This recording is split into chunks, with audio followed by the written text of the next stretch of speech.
Welcome to the Adventures in Learning podcast. I'm your host, Dr. Diane Jackson Schnorr. And this week, the nerd in me who has been geeking out over Greek and Roman mythology since I was a little girl is so excited to welcome you to share in a delightful new installment to the Underwild series. We have Shana Targosz here to talk about Relic of Thieves. And I have to tell you, this series sits right up there with the Rick Riordan, Percy Jackson books. They're that good. Wonder, curiosity, connection. Where will your adventures take you?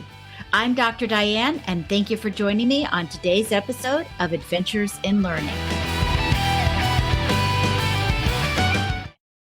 Shana, I am so excited to have you here with us. I have to tell you, I read the books out of order. I read Relic of Thieves first, and you did something really magical because the second book stands beautifully on its own.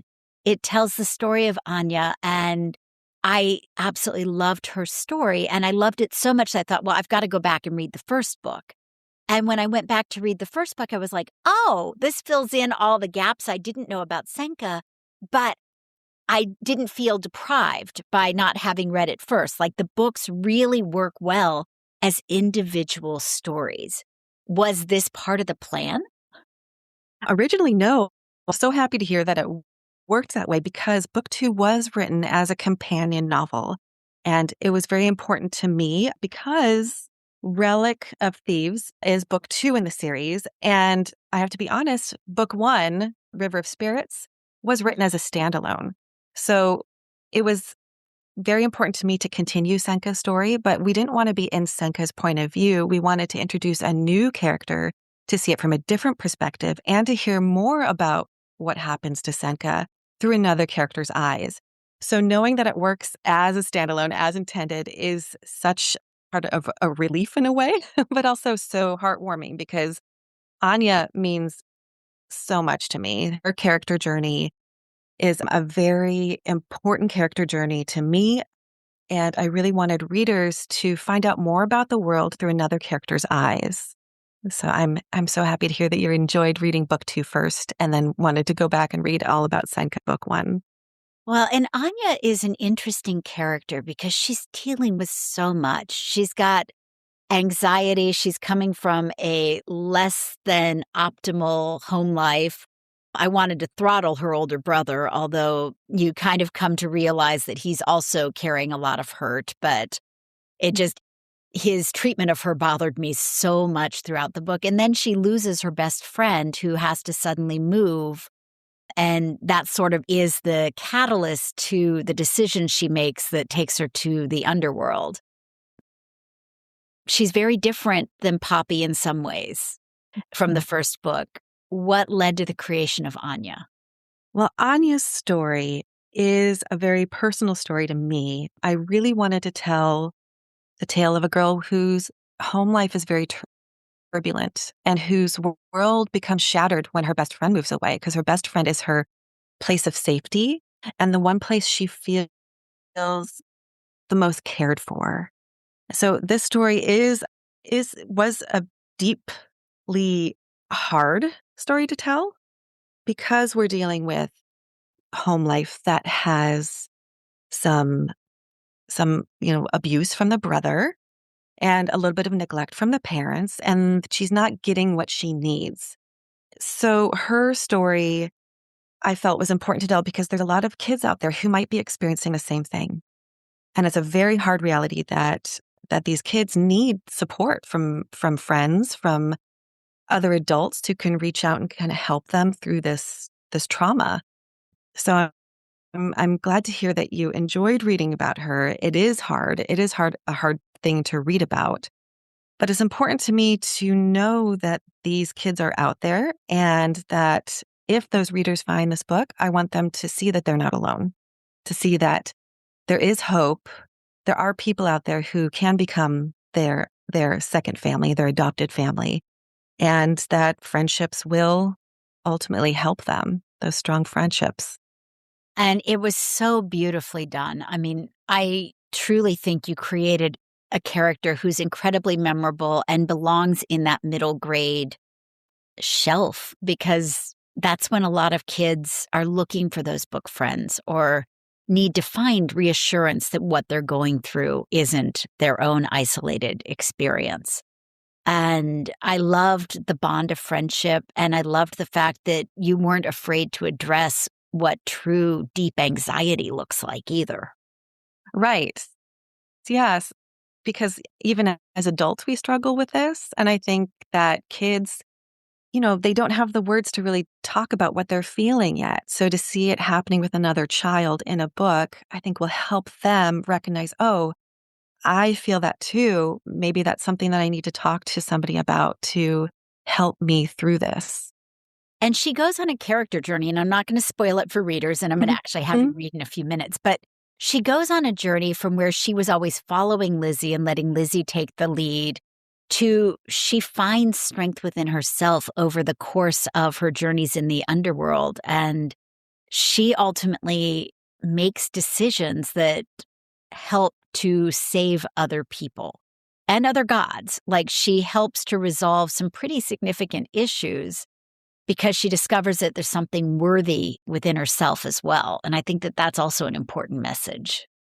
Absolutely. It's finding that strength that you have buried inside yourself and to look and see when things are not quite right and what you can do to help right those wrongs. So, one of the things I was thinking as I was reading the book is when I was in elementary school, I had a friend, and I look back now and realize that her older brother was probably abusive. Like I knew enough to know that she wasn't super happy at home. And I heard him yell at her a couple times. I mean, but I was a kid. I had no idea what was going on in her world. Now I wish I could go back and give her a big hug because I suspect she was probably in a similar situation to Anya in your book.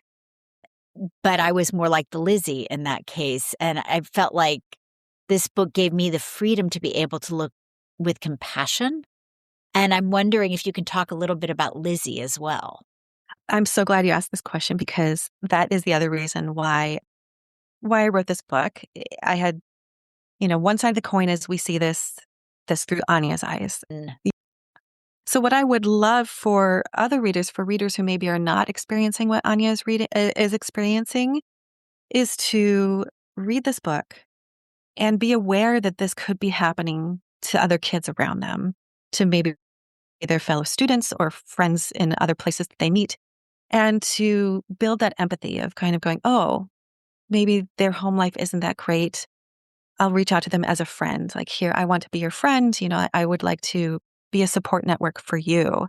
And where, if that kid might not be ready to share what's happening to them, but that friendship will mean so much to them. And friendship is so important. And that's definitely at the core of what you write. So thank you for adding in that little bit. I think it's important. Thank you for bringing it up. It is important to me for kids to recognize that. And I have to say, just from the Greek and Roman geek in me, I loved your treatment of Hades and Persephone. I thought that you had come up with a way of looking at them that's very unique and different from what we normally get. And I loved the way you humanized Hades in many ways. I found myself feeling sorry for him, and he reminded me more of, like, if I think about the Percy Jackson world, he reminded me of Hades in the latter Nico D'Angelo books than in the original ones. Like, there's more of a softness to him, and you see that he's also been the victim of family bullying for so many years. Absolutely. Yeah, that's thank you for saying that. It's funny because reading through the myths, and I did do a lot of research for this book. I love mythology. I grew up just devouring everything I could find on mythology. And it was so interesting to me, the story of Hades and Persephone, that we're told this one tale. We're told about Persephone's abduction and that her entire life is dictated by what the men, the male gods say, this is what your life is going to be like. But then it seemed like their marriage just kind of was smooth after that, right? Doesn't seem to be a lot of, upheaval. And I thought that's very interesting. So what if we told the story from Persephone's view? And what is her story? Like, what drew her to Hades and what made her stay and say, okay, this is my life now. And I wanted to give a different angle to it that is, I feel, a bit more satisfying and gives her the power. Well, I think you succeeded. And I really loved that twist to it. And I think that's one of the things I loved so much about these books is they absolutely work for middle grade, but there's enough depth in them that I think that they work for, older students, for, your middle school, high school, even for grownups. I mean, if you're looking for a way to escape into a beautiful fantasy that also has some very strong realistic components to it, this is a great series. Oh, thank you so much. And when I write my books, it isn't just for a child reader, it is for everyone. Like, that's my view, is this is for anybody who is searching for a book about overcoming trauma, which is Relic of Thieves, and overcoming and working through grief and loss. And that is River of Spirits. River of Spirits is about that journey through grief and loss towards hope and healing. And I do love the dollop of hope, and we're going to come to hope again at the end. Okay. But what I'm hoping is that we can actually take a moment and you can share a little bit from Relic of Thieves. I would love to. I will read from the very beginning because I think that's a kind of a nice way to introduce the story and introduce Anya and root people in the world of what's going to happen. So this is the prologue. Who knew a splotch of raspberry jam would... Sorry, I'm going to cut there. Who knew a splotch of raspberry jam could accurately predict my doom? It has been 3 hours and 40 minutes since I learned gods and monsters from the old Greek myths do exist. And now I know for certain that stealing a set of magical keys from the goddess of ghosts is an epically bad idea that can lead to your ultimate downfall. And by your, I mean mine. I really hope I'll live past this so I can look back on all the weird and terrible things that have happened and laugh about them with my best friend Lizzie. Or scream. Screaming would be good. First, I need to find Lizzie. I kind of screwed up and got her trapped in the depths of the underworld, where she's being held prisoner by Hades himself. I swear it was an accident.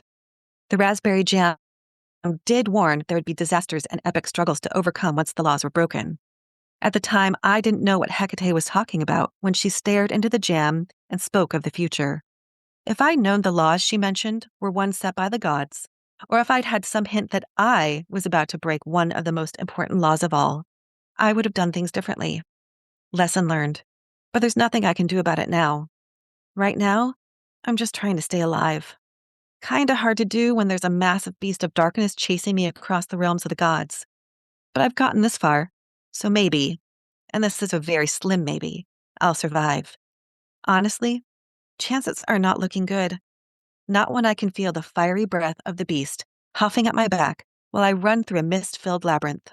But if there is one thing I'm good at, it's running, with hiding coming in at a close second. The smartwatch on my wrist beeps, and I frantically slap it quiet. Keep running, Anya, the freckled girl beside me cries. 3 hours and 41 minutes. That's how long it's been since this whole odyssey started.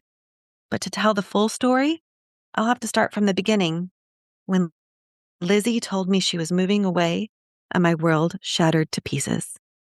I love it. That is such a great introduction. And this book really lends itself to a read aloud as well. And I think that that's something we don't do enough of in middle grade and beyond. But you wrote in a way that I can almost hear the theatricality of it. And so when we come back from our break, I want to talk about the theater that led to you being who you are. Sounds good. Thank you.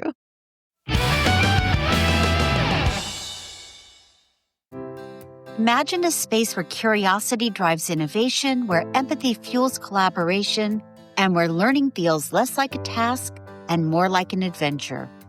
My message isn't about adding more to your plate. It's about changing how you see the plate entirely. I'm Dr. Diane Jackson Schnorr, and through the power of purposeful play, I equip leaders, educators, and organizations with the tools you need to unlock creative problem solving, deepen human connection, and build resistant ecosystems of empathy and innovation. Attendees will walk away not just inspired, but empowered. with immediately usable strategies to spark curiosity in teams, to lead with empathy, and to infuse learning into their everyday cultures. You'll learn how play isn't child's work. It's the secret weapon of the world's most effective leaders and change makers. This is not a feel-good talk that fades by Monday morning. It's a movement, a shift in how we engage people, solve problems, and lead meaningful change. My talks and workshops are shaped by decades of experience in education and a transformative message that connects across sectors. Whether your audience is corporate, educational, or nonprofit, they'll leave ready to rethink what's possible, both personally and professionally. Because when we learn and lead through play, we don't just change organizations, we change the world. Check it out at drdianeadventures.com.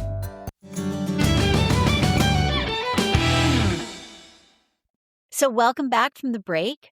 So, Shana, you have a theatricality to your writing. It lends itself to read-alouds. And I know that you yourself come from a theatrical background. Can you talk a little bit about who you are and how you came to write these books? I would love to, because I really have had a wildly wide and very varied career. I started out as a costume designer for film, television, and theater.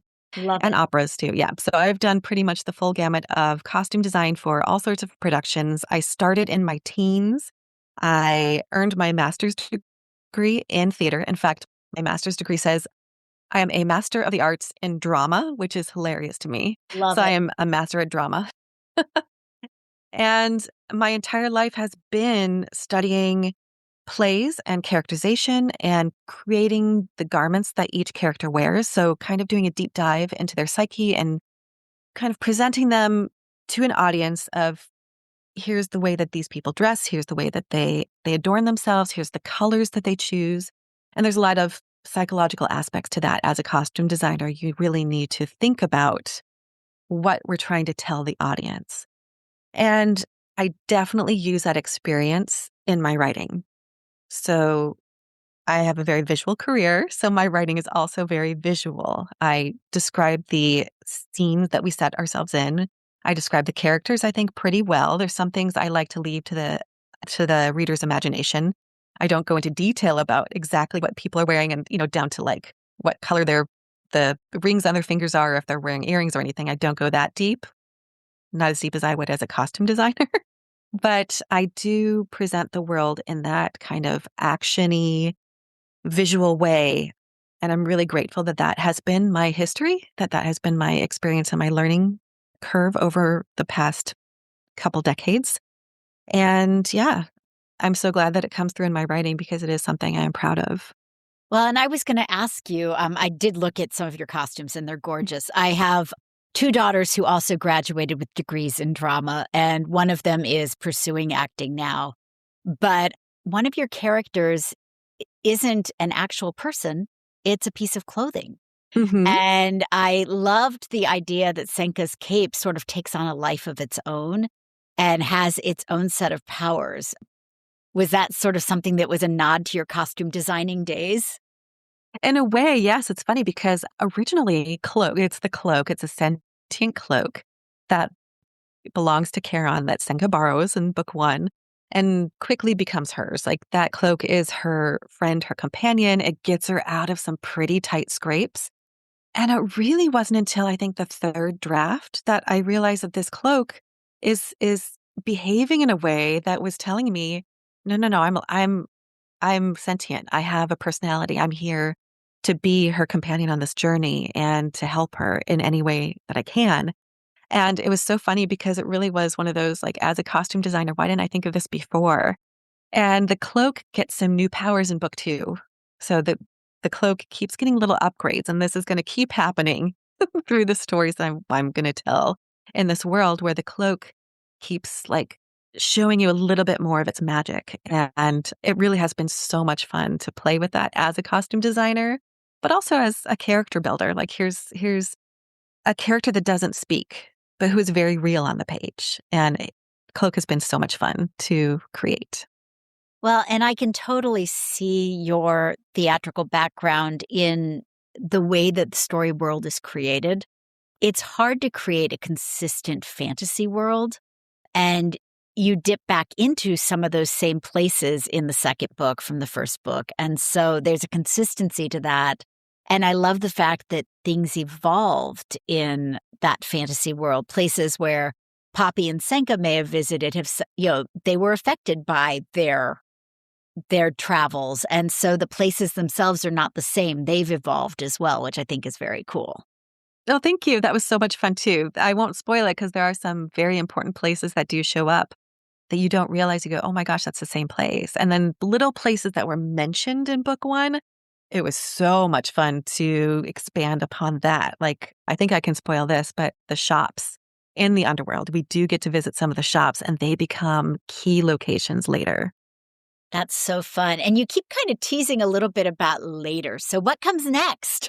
Okay, well, this is a big reveal. Book 3 I'm currently working on right now, and I am incredibly excited about book 3 because it follows another character that we haven't met yet.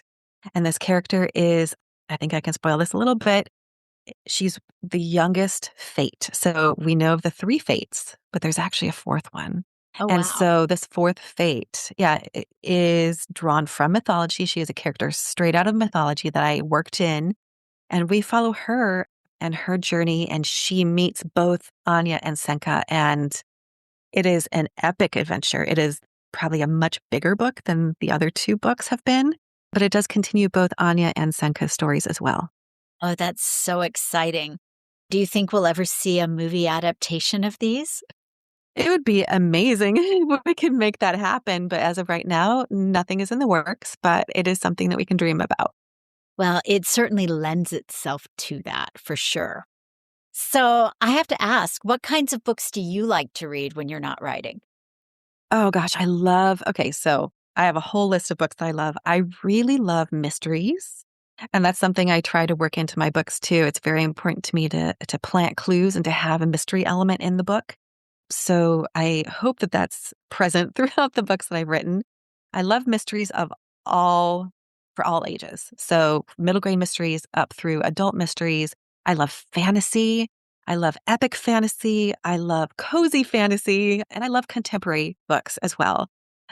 Yeah, I could provide an entire list of books that I just have hard eyes for, but we'd be sitting here for several hours. I love that. And I think I read you have a son who's sort of in the target audience range for your books. Is that right? I do. And my books are always dedicated to him because he is such an important part of my life. I love my son so much.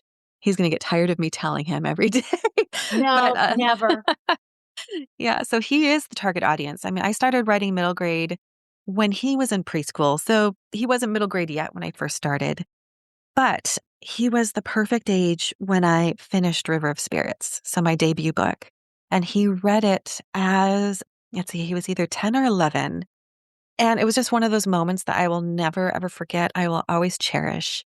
The minute he got to some of the harder sections of the book, because it is a book that does prompt some emotions. And I always warn parents, like, make sure to have some boxes of tissues. There's some parts that could be pretty emotional. And for parents too, I have read some reviews where the parents said that they were the ones sitting on couches crying while they were reading the books aloud. But I just sat with him inside. I knew he was coming up to the chapter, so I just sat with him in silence. And I brought a box of tissues with me and, just let him process the emotions as he was reading. And then the moment he closed the book, he said, "Mom, that was amazing." And he gave me the biggest hug. And that was the moment where I was like, okay, I did it. This is exactly the group I wanted to write for. He was a person I wanted to read the story. And knowing that it resonated with him has just like lived in my heart ever since. I love that. So does he ever give you suggestions like, hey, Mom, I think you should do this next? Sometimes, it was so wonderful just talking with him about my different books and what was in the works and what was coming up. And his eyes get big and we talk about things like, oh, it would be cool to see this. Or, Mom, do you remember how you said that in the first book? What about, are you going to talk more about that? And it's like, oh yeah, I've got plans for that. So it's so much fun to have his brilliant brain, beside me and talking things through. And his excitement is just infectious. That's so fun. I mean, that really is one of the best audiences and ages, I think, because they're so engaged and they're thinking 3 steps ahead of us in terms of, well, this could happen, this could happen. Hey, you did that. Don't you remember? Absolutely, absolutely. And I'm so happy to meet readers who are so excited about the world and excited about these characters. And in fact, what's funny is at my very first book signing or one of my very first book signings, there were two young kids present. I was a debut. Nobody had ever heard of me. And they had begged their families, two separate families, children were unrelated. They had begged their families to bring them to my signing at one of my local Barnes and Nobles. And it was just amazing to see these kids who had never met me before sitting there with my book. They'd started reading it already. And one of the girls came up as, I was signing books and she said, "Okay, so can you tell me more about this cloak?" And I was like, "Oh my gosh." So she had already read to that part where she met the cloak and the cloak had done something. And I said, "Don't worry, the cloak is back in book 2." And so I told her a couple of other secrets about the book. And her name was Elizabeth. And I said, "So there's a Lizzie in this next book." And she got all excited and all happy. And I just love kid readers so much and their enthusiasm and the stories that they share with me or the questions they ask. It's just a joy to be around them. And what would you tell like a kid reader who wanted to follow sort of the path that you've followed, who wants to be a writer? What would be some advice you'd give them? Oh gosh, this is such a great question. I love this question. When I was their age, when I was young, I didn't know that books were written by people, right? They were on the shelves. And like Anya, she reaches for story when times are hard. I did the same thing when I was young. I didn't realize that I could tell my own stories one day. So I would encourage kids readers to be aware that you can tell your story. There are stories inside of you that only you can tell. That all it takes is just the courage to pick up the pen, to sit at your computer, to start writing. And it might not be perfect at first. Don't get discouraged because it takes time, it takes effort, it takes dedication, and it just takes your voice to work itself out and to develop. But don't ever be scared to tell your story because it really does matter. I love that. And I know in the speaking world, we talk about speak from the scar, not from the wound. And it feels like for this particular book, you went from very personal experience to be able to tell this story. I hope that you're feeling a sense of completion in the way that I hope that Anya grew as well. How was it to write sort of from that point of view? Oh gosh, I do feel it's very cathartic writing about these experiences to kind of open up, like you said, open up that wound a little bit to kind of revisit and touch upon it and, feel that wince of pain. Like, yes, this is what I experienced. This is what I lived through. But to look and say, well, here I am now, and here are the people around me, and here's how I got here. And it is very difficult to write about. It's hard to write about things that have wounded us in the past. And it's really hard to up about things that caused us pain so long ago and maybe shame, and we carry that shame with us. We think it was our fault. I thought it was my fault and it wasn't my fault. And I know that now. So writing Anya's story was so important to me to say, it is not your fault that this is happening to you. It is not your fault that people are reacting in this way and taking out their anger on you. What you can do is recognize it and look for those places of safety, look for those friendships, look for those other people in your life who can support you, who can open their doors and to take you in and to give you that support and that love that you need. I love that. So that actually gets back to the idea of hope and how each of your books ends on a hopeful note that, you work through pain and loss and grief and discovery, and you come to a spot where hope is possible. So what is currently bringing you hope? Oh, I love this question. What is bringing me hope? I talk about my son a lot. So he is he brings so much joy in my life. And it is so fun to watch him grow and watch him find the things that he loves. And he sees me doing this thing that I love so much. He has seen my entire writing journey. And so it's really fun and really wonderful to have this experience where we both support each other in our journeys. Like what he's doing right now, he's a fencer. He does epee fencing and he is competing now at national levels. Wow. And it's been such a journey to see him, it's hard, it's tough, it's a struggle. You're not perfect at first. There are people who are better than you. And I equate that absolutely to writing, to any other creative pursuit, is that there are always going to be people that you look up to. There's mentor texts that you can read, as we call them, like books that you go, I love that so much. What did that author do? What is it that is singing to me? So what's bringing me hope is watching him move through this world going, yes, that was hard. Yes, I'm discouraged. But if I keep doing it, if I keep working at it, if I still keep this passion ignited, I can get better. And so I take that to my own work. Like, okay, book 3 that I'm working on right now is so hard. I really did set myself a huge challenge. I'm doing some things that are kind of baffling to me in a way, but also like, I love that challenge. Okay, it's hard. What am I doing? Am I telling the story how I want to tell it? Yes, I am, because I am still working at it. It's still burning inside of me. And that's what's bringing me hope, is continuing on this path and continuing to work hard to keep telling these stories. I love that. Well, thank you so much for joining us on the Adventures in Learning podcast today. It has been a delight to talk to you. And Relic of Thieves is out this week, so everybody make sure you go out and grab a copy of the book or ask your local library to stock it. Thank you so much, Diane. This was such a wonderful podcast to be on. I am deeply honored that you asked me on.